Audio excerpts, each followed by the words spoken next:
Die Zeit ist nicht barmherzig. Wir werden geboren, neue Welt.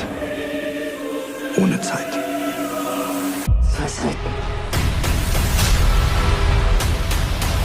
Adam und Sigmundus wollen eine neue Welt. Wie ist Adam? Hello friends, welcome back to the my channel. और जैसा कि मैंने आपको बताया था, finally आज मैं आप लोगों के लिए डार्क सीजन 2 की एक्सप्लेनेशन लेकर आया हूं, जिसमें मैं डार्क सीजन 2 की कहानी को एक्सप्लेन करूंगा। वहीं मैं आपको बताना चाहता हूं कि इस सीजन को एक्सप्लेन करने के लिए मैं टोटल 4 वीडियोस बनाने वाला हूं, और हर वीडियो में मैं 2 एपिसोड को एक्सप्लेन करूंगा, ताकि वीडियो ज्यादा लंबी ना हो और इसकी कहानी को हम ठीक ढंग से समझ सके। तो जैसा कि मैंने सीजन 1 की एक्सप्लेनेशन के दौरान बताया था, मैं इस सीजन में भी खाली इंपॉर्टेंट डिटेल्स को ही कवर करूंगा। वहीं मैं इस एक्सप्लेनेशन के दौरान सीरीज में दिखाई गई टाइमलाइन नहीं यूज करूंगा, क्योंकि अगर मैं उस टाइमलाइन को यूज करूंगा तो ये सीरीज काफी ज्यादा कॉम्प्लिकेटेड हो जाएगी। वहीं मैं आपको बताना चाहता हूं कि डार्क सीजन 2 की कहानी ओरिजिनल टाइमलाइन से 6 महीने बाद की कहानी है, और हर टाइमलाइन की ईयर आपको मेरे स्क्रीन पे देखने को मिल जाएगी, ताकि आप इस सीरीज को आसानी से समझ सके। और वीडियो शुरू करने से पहले मैं आपको बताना चाहता हूं कि अगर अभी तक आपने मेरी डार्क सीजन 1 पे बनी हुई चारों वीडियोस नहीं देखी हैं तो आप उसे जरूर देख लें, वरना आपको इस वीडियो में कुछ भी समझ में नहीं आएगा। तो चलिए अब शुरू करते हैं आज की एक्सप्लेनेशन को। तो एपिसोड 1 की शुरुआत हमें पहली बार एक नई टाइमलाइन से दिखाई जाती है, जो कि है 1921, और उस दौरान हम विंडन केव के अंदर 2 अनजान लोगों को टनल खोदते हुए देखते हैं, और ये वही टनल था जिससे फ्यूचर में लोग टाइम ट्रेवल कर पा रहे थे। यहाँ पे एक इंसान के चेस्ट पर हर्मेटिका की टैटू थी, और ये दोनों लोग सिगमंडस क्रिएटस कल्ट के मेंबर्स थे। और अब बातों ही बातों में हम जान पाते हैं कि यहाँ पे जो यंग लड़का है वो नोवा है। वहीं दूसरे इंसान के बारे में हमें आगे पता चलेगा। यहाँ पे नोवा उस दूसरे इंसान से सवाल करता है कि क्या उसे एडम के ऊपर यकीन है, और क्या वो उसकी सभी बातों पे यकीन करता है। अब ये बातें सुन करके वो इंसान कोई भी जवाब नहीं देता है, और अब अनजान कारण से नोवा उसे वहीं पे कुल्हाड़ी से मार डालता है। तो दोस्तों, यहाँ पे हम जान पाते हैं कि नोवा ने ही सिगमंडस कल्ट के साथ मिलकर के विंडन केव के अंदर टनल बनाया था, और वो किसी एडम नाम के आदमी के इशारे पे काम कर रहा था। यहाँ पे हमें अभी तक ऐसा ही लग रहा था कि इन सभी चीजों के पीछे नोवा का हाथ है, पर यहाँ पे हमें पता चलता है कि नोवा खुद ही एडम के इशारे पे काम कर रहा था, यानी कि रियल मास्टरमाइंड एडम है। वहीं अभी तक हमें एडम के बारे में कोई भी जानकारी नहीं मिली है, पर आगे हम इसके बारे में जरूर जानेंगे। जिसके बाद ये सीन यहीं पे कट होकर के कहानी 1953 में जॉनस की तरफ मुड़ जाती है, जो कि सीजन 1 के एंड में टाइम ट्रेवल करके यहाँ पे आ चुका था, और यहाँ पर वो अपने ही घर में होता है, जो कि एपोक्लिप्स के दौरान तबाह हो चुकी थी। जिसके बाद अब जॉनस यहाँ से निकल करके तुरंत ही आसपास की चीजों को देखने के लिए निकल जाता है। जिसके बाद अब कहानी 2020 में आ जाती है, जहाँ पे हम शॉर्ले को देखते हैं। और अब इस टाइम तक विंडन शहर से कई लोग गायब हो चुके थे, जिसमें मिकेल, अल्ड्रिक, एरिक और यासीन थे। शॉर्ले यहाँ पे सभी कंफ्यूजिंग गुत्थी को सुलझाने में लगी हुई थी। वहीं अगले ही सीन में हम रेजिना को देखते हैं, जिसके कैंसर का इलाज चल रहा था। वहीं दूसरी तरफ अल्ड्रिक के गायब होने से कैथरीना काफी ज्यादा दुखी थी, और वो अपने हस्बैंड अल्ड्रिक को ढूंढते हुए हर रोज विंडन केव के अंदर जाया करती थी। वहीं हम अलेक्जेंडर टीडमैन को देखते हैं, जो कि रेजिना के कैंसर हो जाने की वजह से काफी परेशान थे, इसीलिए वो तय करते हैं कि आगे आने वाले 6 दिनों में वो न्यूक्लियर पावर प्लांट को पूरी तरीके से बंद कर देंगे। जिसके बाद अगले ही सीन में हम हैना को देखते हैं, जो कि अल्ड्रिक के चले जाने की वजह से काफी ज्यादा डिप्रेस हो चुकी थी, और अब इसी डिप्रेशन में वो एक दिन खुदकुशी करने का तय करती है। अब यहाँ पर इससे पहले कि वो खुद को मार पाती, तभी वहाँ पे स्ट्रेंजर जॉनस आ जाता है, और वहाँ पहुँच करके वो हैना को बोलता है कि वो फ्यूचर से आया है और वो उनका बेटा जॉनस है। और अब जाहिर तौर पर हैना ये सुन करके उसका विश्वास नहीं करती है, पर जॉनस पास्ट के बारे में कुछ ऐसी बातें बताता है जिसके बारे में केवल वही जानता था, जिसकी वजह से हैना अब समझ जाती है कि ये उसका बेटा ही है। अब यहाँ पे जॉनस हैना को बोलता है कि वो उसे कुछ दिखाना चाहता है, जिसके बाद वो अपने साथ विंडन केव में उसे वही टाइम मशीन दिखाता है, जिसके जरिए वो टाइम ट्रेवल करके 1986 में चला जाता है। और अब अगले ही सीन में हम शॉर्ले को देखते हैं, जो कि विंडन शहर में हो रही अजीब चीजों को इन्वेस्टिगेट कर रही थी। वहीं इस इन्वेस्टिगेशन में अल्ड्रिक के जाने के बाद एक नए इंसान को अपॉइंट किया जाता है जिसका नाम क्लॉसेन था। यहाँ पे क्लॉसेन शॉर्ले के साथ मिलकर के विंडन शहर के सभी लोगों के बारे में जानने की कोशिश कर रहा था, पर कोई भी यहाँ पर उसे कुछ भी नहीं बताता है। और उसी दौरान क्लॉसेन अलेक्जेंडर टीडमैन को भी इन्वेस्टिगेट करता है। और अब उसी दौरान शॉर्ले और क्लॉसेन रजीना से मिलने के लिए जाते हैं क्योंकि उसने उसे फोन करके बुलाया होता है। और वहां पहुंचने के बाद रजीना उन्हें वही सामान देती है जो कि उसने स्ट्रेंजर जोनस के रूम से निकाला था। अब यहाँ पे क्लॉसेन को अलेक्जेंडर के ऊपर शक था, इसीलिए वो रजीना से सवाल करता है कि आखिर शादी के बाद उसने रजीना का सरनेम क्यों यूज किया। और अब ये सुनने के बाद रजीना इस बात का कोई जवाब नहीं देती है। वहीं दूसरी तरफ शॉर्ले को उन सामान के अंदर उसके ग्रैंडफादर के कुछ बुक के पेजेस मिल जाते हैं, जिसके बाद वो उन पेजेस को लेकर के तुरंत ही वहां से निकल जाती है। और अब वहां से निकल करके वो अपने हस्बैंड पीटर के पास आ जाती है, जहां पे हम देखते हैं कि ये दोनों मिल करके एक अलग इन्वेस्टिगेशन कर रहे थे और इस शहर में हो रही अजीब घटनाओं के बारे में जानने की कोशिश कर रहे थे। वहीं अगले ही सीन में हम पीटर और एलिजाबेथ को देखते हैं जो कि अपने घर में पुराने सामान को ठीक कर रहे थे। और उसी दौरान एलिजाबेथ को अपने ग्रैंडपा के पुराने सामान में हर्मेटिक फिलॉसफी की एक बुक मिलती है जिसमें एक ग्रुप फोटो थी। और इस फोटो में एलिजाबेथ नोवा को देखती है। अब ये देखने के बाद एलिजाबेथ तुरंत ही पीटर को ये फोटो दिखाती है और इस फोटो के पीछे सिगमंडस क्रिएटस एस्ट लिखा हुआ था जिसमें 1921 की डेट होती है। वहीं दूसरी तरफ एलिजाबेथ को एक और फोटो मिलती है जिसमें छोटी शॉर्ले अपने ग्रैंडफादर के साथ में होती है। और यहाँ पे हमें पता चलता है कि शॉर्ले के ग्रैंडफा और कोई नहीं बल्कि एच.जी. टेनहॉस थे। जिसके बाद अब अगले ही सीन में पीटर शॉर्ले को उसी बंकर में बुलाता है जहाँ पर ये लोग मिल करके अपनी एक अलग इन्वेस्टिगेशन कर रहे थे। यहाँ पे शॉर्ले नोवा को 1953 में देख करके काफी ज्यादा हैरान थी। और अब पीटर शॉर्ले से सवाल करते हैं कि क्या तुम्हारे ग्रैंडपा भी सिगमंडस क्रिएटस के मेंबर्स थे, जिसपे शॉर्ले का कहना होता है कि वो उससे कुछ ज्यादा शेयर नहीं करते थे। वहीं उसे ये तक पता नहीं कि उसके रियल पेरेंट्स कौन हैं। जिसके बाद ये सीन यहीं पे कट हो जाती है। अब अगले ही सीन में हम पुलिसमैन वायलर को देखते हैं जो कि शॉर्ले के साथ काम करता है और वो अपनी इन्वेस्टिगेशन करते हुए उसी जगह पे पहुंचता है जहां पे न्यूक्लियर वेस्ट के बैरल्स रखे हुए हैं। अब जैसा कि आप लोग जानते हैं कि ये बैरल्स एक ट्रक में होते हैं और यहाँ पर इस ट्रक की देखभाल वही ट्रांसजेंडर कर रहा था जिसका पीटर के साथ में इलिसिट रिलेशनशिप था। अब यहाँ पे वायलर उससे बातें करता है और अब बातचीत के दौरान हम जान पाते हैं कि ये ट्रांसजेंडर कोई और नहीं बल्कि वायलर का भाई है। जिसके बाद वायलर पूछताछ करने के बाद वहाँ से चला जाता है।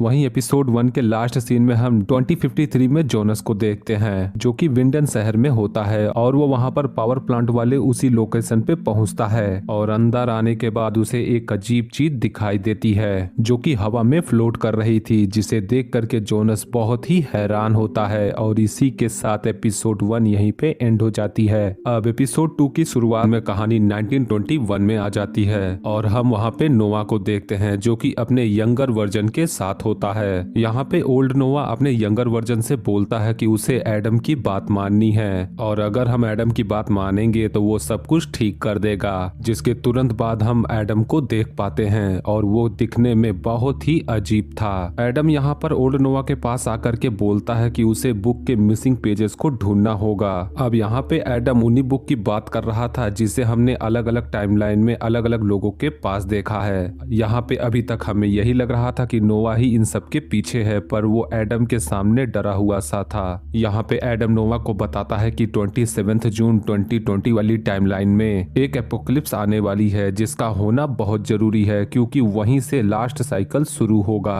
जिसके बाद नोवा वहां से चला जाता है। अब अगले ही सीन में हम 1987 में क्लॉडिया को देखते हैं जो कि अपने ऑफिस में होती है और यहाँ पर उसे एक बूढ़ी औरत मिलने आती है और ये कोई और नहीं बल्कि क्लॉडिया की ही ओल्डर वर्जन थी जो कि फ्यूचर से टाइम ट्रेवल करके यहाँ पे आई थी। यहाँ पे ओल्ड क्लॉडिया अपने यंगर वर्जन से बोलती है कि वो क्लॉडिया है, पर जाहिर तौर पर उसके यंगर वर्जन को यकीन नहीं होता है, इसीलिए वो आज ही के दिन हुए कुछ इंसिडेंट को एक्सप्लेन करती है जिसे देख करके यंग क्लॉडिया को यकीन हो जाता है। वहीं दूसरी तरफ ओल्ड क्लॉडिया का कहना होता है कि उसका कुत्ता ग्रिचेन जो कि 1953 में गायब हो गया था वो उसे 1986 में मिला। यहाँ पे ओल्ड क्लॉडिया उसे बताती है कि उसी ने ग्रिचेन को 1953 से उठा करके 1986 वाली टाइमलाइन में रख दिया और और अब आप यहाँ पे समझ पा रहे होंगे कि कुत्ता ग्रिचन विंडन केव के जरिए टाइम ट्रेवल कैसे कर पाया, जिसके बाद अब ओल्ड क्लॉडिया अपने यंगर वर्जन को विंडन केव के अंदर लाती है और वहां आने के बाद वो एक टाइम मशीन की ब्लूप्रिंट देती है और यहाँ पर वो अपने यंगर वर्जन को बताती है कि उसे एडम को रोकना है। यहाँ पे यंग क्लॉडिया उसे सवाल करती है कि एडम कौन है, पर वो उसे जवाब देती है कि वो वक्त के साथ सब कुछ समझ जाएगी, जिसके बाद वो टाइम ट्रेवल करके वहां से चली जाती है। जिसके बाद अब अगले ही सीन में हम आइनस को देखते हैं जो कि मिकेल का ख्याल रख रही थी। यहाँ पे मिकेल को अभी अपने फ्यूचर की बातें याद थी, इसीलिए वो काफी परेशान रहता था, पर यहाँ पे आइनस का कहना होता है कि वो हमेशा उसके साथ है। जिसके बाद मिकेल वहां से निकल करके अपने स्कूल की तरफ बढ़ता है। वहीं दूसरी तरफ हम स्ट्रेंजर जोनस और उसकी माँ हैना को विंडन केव के अंदर टाइम ट्रेवल करते हुए देखते हैं, जिसकी वजह से विंडन केव के अंदर से आवाज आती है और ये आवाज सुन करके मिकेल विंडन केव की तरफ बढ़ने लगता है। अब इससे पहले कि वो विंडन केव के अंदर जाता तभी वहाँ पे नोवा आ जाता है और वो मिकेल को बोलता है कि तुम स्कूल वापस लौट जाओ। और अब उसी दिन शाम को स्ट्रेंजर जोनस अपनी माँ हैना को छोटे मिकेल को दिखाता है जो कि आइनस कैनवर्ल्ट के साथ में था। और अब ये देखने के बाद हैना को अपनी आंखों पे विश्वास नहीं होता है और वो समझ जाती है कि 2020 वाली टाइमलाइन में जो भी लोग गायब हुए वो अलग अलग समय में पहुंच चुके हैं। वहीं अगले ही सीन में हम ईगॉन टाइडमैन को देखते हैं जो कि अब भी विंडन शहर में हो रही अजीब घटनाओं को समझने की कोशिश कर रहे थे। और अब उसी दौरान ईगॉन के पास में एक म्यूजिक बजता है जिसे सुन करके ईगॉन बहुत ही हैरान हो जाते हैं और तभी ईगॉन को वहाँ पे कुछ याद आने लगता है। तो अगर आपने मेरी सीजन 1 की एक्सप्लेनेशन देख रखी है तो आपको पता होगा कि सीजन 1 के स्टार्टिंग में ईगॉन को पावर प्लांट के पास 2 बच्चों की लाशें मिली थीं और उसी टाइमलाइन में अचानक से हेल्गे भी गायब हो गया था। ठीक उसी तरीके से 1986 में अल्रिक का भाई मैट्स गायब हुआ। वहीं 1987 वाली टाइमलाइन में एक बच्चा मिकेल आया जो कि अपने आप को फ्यूचर से बोल रहा था। वहीं जब ईगॉन ने इस म्यूजिक को सुना तब उन्हें याद आया कि जब उन्होंने 1953 में एक अल्रिक नाम के आदमी को गिरफ्तार किया था तब उसने इसी म्यूजिक एल्बम को दोहराया था। और अब ये जानने के बाद ईगॉन अल्रिक से 1987 में मिलने का तय करते हैं। अब दोस्तों यहाँ पे अल्रिक नील्सन जो कि अपने बेटे मिकेल को ढूंढते हुए 1953 में पहुंचे थे, ईगॉन ने उसी टाइमलाइन में उन्हें गिरफ्तार कर लिया था जो कि यहाँ से कभी वापस अपनी टाइमलाइन में नहीं जा पाया और वो हमेशा के लिए 1953 में ही फंसा रह गया और वो 1987 तक यहीं पर ही बूढ़ा हो चुका था। जिसके बाद अब अगले ही सीन में हम अल्रिक को देखते हैं जो कि एक मेंटल असाइलम में होता है और ईगॉन वहां पर आकर के अल्रिक से मिलते हैं। यहाँ पर ईगॉन अल्रिक से गायब हुए बच्चों और उसके बेटे मिकेल के बारे में पूछते हैं। इसके जवाब में अल्रिक उसे बताते हैं कि वो फ्यूचर को चेंज कर सकते हैं और अब अल्रिक ईगॉन को बोलते हैं कि वो जल्दी ही कैंसर से मरने वाले हैं, इसीलिए उन्हें अपनी इन्वेस्टिगेशन को तेज करना होगा। और अब अल्रिक की ये बात सुन करके ईगॉन तुरंत ही वहां से निकल जाते हैं। वहीं अगले ही सीन में हम यंग क्लॉडिया को देखते हैं जो कि ओल्ड क्लॉडिया द्वारा दिए गए ब्लूप्रिंट के मार्क प्लेस को वहीं पर खोदना शुरू करती है और वहां पर उसे एक टाइम मशीन मिलती है। अब यहाँ पर ओल्ड क्लॉडिया ने 1953 में ट्रेवल करके वहां पर एक टाइम मशीन को जमीन के नीचे दबा दिया था जो कि उसे 1987 में मिला ताकि यहाँ पर यंग क्लॉडिया की जर्नी को शुरू किया जा सके।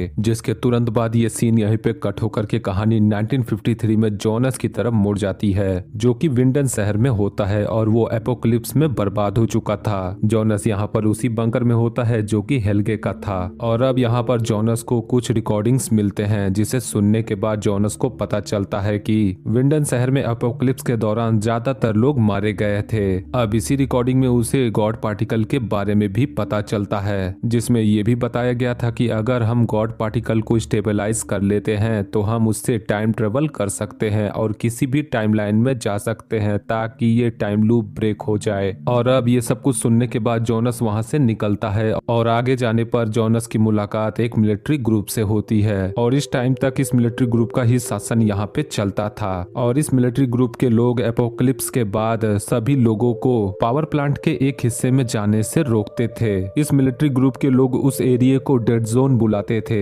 और यहाँ पर इस शहर का कोई भी इंसान अगर उस जोन में जाने की कोशिश करता था तो सभी लोग उस इंसान को सबके सामने फांसी पे लटका देते थे। और अब हम यहाँ पर उस मिलिट्री ग्रुप की हेड को देखते हैं जो कि बोल और सुन नहीं सकती थी। अब अगर आपको मालूम होगा तो 2020 वाली टाइमलाइन में पीटर की छोटी बेटी इलिजाबेथ वो भी बोल और सुन नहीं सकती थी, यानी कि ये लड़की कोई और नहीं बल्कि एलिजाबेथ है जो कि एपोकलिप्स सरवाइव कर गई और वो 2053 में इस ग्रुप की लीडर बन गई। वहीं अभी तक हमें दूसरी लड़की के बारे में नहीं दिखाया गया है। वहीं अगले ही सीन में हम इसी मिलिट्री ग्रुप के मेंबर्स को दो लोगों को फांसी पे लटकाते हुए देखते हैं और ये दोनों लोग उसी डेड जोन में जाने की कोशिश कर रहे थे। अब यहाँ पे फांसी पे लटकने से पहले वो दोनों लोग बोलते हैं कि इस मिलिट्री ग्रुप के लोगों ने उस एरिया में भगवान को छुपा करके रखा है, पर यहाँ पर उस ग्रुप के लोग उनकी एक भी नहीं सुनते हैं और उनको वहीं पे फांसी लगा देते हैं। जिसके बाद अब अगले ही सीन में हम जोनस और उस दूसरी लड़की को बात करते हुए देखते हैं और अब हमें पता चलता है कि इस लड़की का नाम सेल्जा है। यहाँ पे सेल्जा जोनस को बताती है कि वो सिक मंडस क्रिएटर्स को फॉलो करते हैं। सेल्जा यहाँ पे जोनस को बताती है कि अगले 6 दिनों में यहाँ पे स्वर्ग का दरवाजा खुलेगा और हमारी पूरी दुनिया जो बर्बाद हुई है वो फिर से ठीक हो जाएगी। अब यहाँ पे जाहिर तौर पर जोनस ये सब कुछ सुन करके काफी आश्चर्य में था। अब अगले ही सीन में जोनस उसी रात को उसी डेड जोन के अंदर जाता है जो कि उसी पावर प्लांट के अंदर होता है। अंदर जाने पर उसे एक अजीब सी चीज दिखाई देती है जो कि हवा में ही फ्लोट कर रही थी। जोनस इस चीज को देख करके काफी हैरान था कि आखिर ये चीज क्या है। तभी जोनस वहां पे लगी हुई मशीन को ऑन करता है जिससे वो फ्लोट कर रही चीज रुक जाती है और एक गोल आकार ले लेती है, पर अगले ही पल वहां की बिजली चली जाती है जिसकी वजह से वो फिर से उसी तरीके से फ्लोट करने लगता है। जिसके तुरंत बाद अब जोनस वहां से निकल करके उसी मिलिट्री ग्रुप के टैंक से कुछ फ्यूल चुराता है और इस बार जोनस जैसे ही उस वॉल को क्रॉस करता है तभी उसी मिलिट्री ग्रुप के मेंबर्स वहां पे आ जाते हैं और जोनस को गिरफ्तार कर लेते हैं। अब यहाँ पे इस मिलिट्री ग्रुप के लोग जोनस को भी सभी की तरह फांसी पे लटकाने की तैयारी करते हैं, जहाँ पे अब जोनस फांसी पे लटकने से पहले सभी को बताता है कि अगले 6 दिनों में यहाँ पर कोई भी स्वर्ग का दरवाजा नहीं खुलेगा। जोनस यहाँ पे सभी को बताता है कि वो फ्यूचर से आया है और उसकी टाइमलाइन में सभी लोग एपोक्लिप्स के दौरान मारे जाएंगे,